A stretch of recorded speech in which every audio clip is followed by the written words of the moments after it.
Dungeons of Hinterberg is an action-adventure RPG developed by Microbird Games. You play as Louisa, a lawyer on vacation in the tourist town of Hinterberg, where magic is real and tourists strive to complete all 25 dungeons filled with monsters. The game uses a calendar system similar to Persona, and you begin each day by picking an area of the countryside to explore for dungeons. You then wander the area, solving minor puzzles until you find a dungeon. Hinterberg's countryside is well served by the game's beautiful art. The toon shading looks great for the game's characters, and the game's outlined natural vistas and dot effects for shadows make the game's style quite refreshing, both in and out of dungeons. When you enter a dungeon, you're presented with a mix of puzzles and combat. Combat works more or less like a standard 3D brawler. You have a light and heavy attack, 2 magic spells, 3 special attacks, and a dodge roll. The combat is the weakest link here. Special attacks sometimes feel weak or difficult to aim, the targeting system can be a little funny, and these minor issues make it feel just a tiny bit undercooked.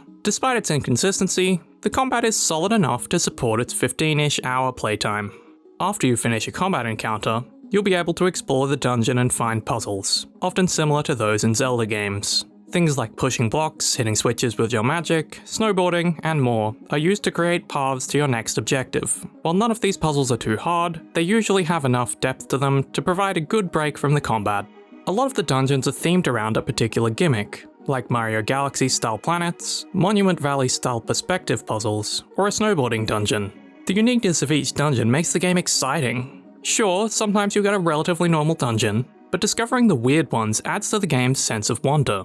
With a dungeon completed, you get a stamp in your stamp book, and have the rest of the afternoon free to spend making friends. You can spend time with a character to increase your friendship level and get gameplay benefits, or spend your time increasing your social stats. I enjoy this system in Persona, and I like it a lot here too. It adds a more well-rounded feeling to your vacation than just indulging in the main story, and also lets you choose the characters and upgrades that interest you most.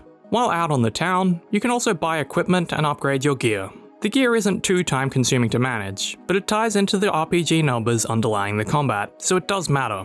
On the other hand, charms and attack conduits let you choose abilities and special attacks, which adds a nice bit of variety based on your preferred playstyle. The writing can be surface level at times, especially with the game's villain, but the game's endearing character writing and optimistic, silly tone made me enjoy the story anyway. There's a deeper mystery behind the town's magic that you uncover during your stay, and Louisa also has a relatable character arc about finding meaning in life, which progresses as you complete more dungeons and approach the end of your stay in Hinterberg. There's also a good dog to meet, which is always a plus.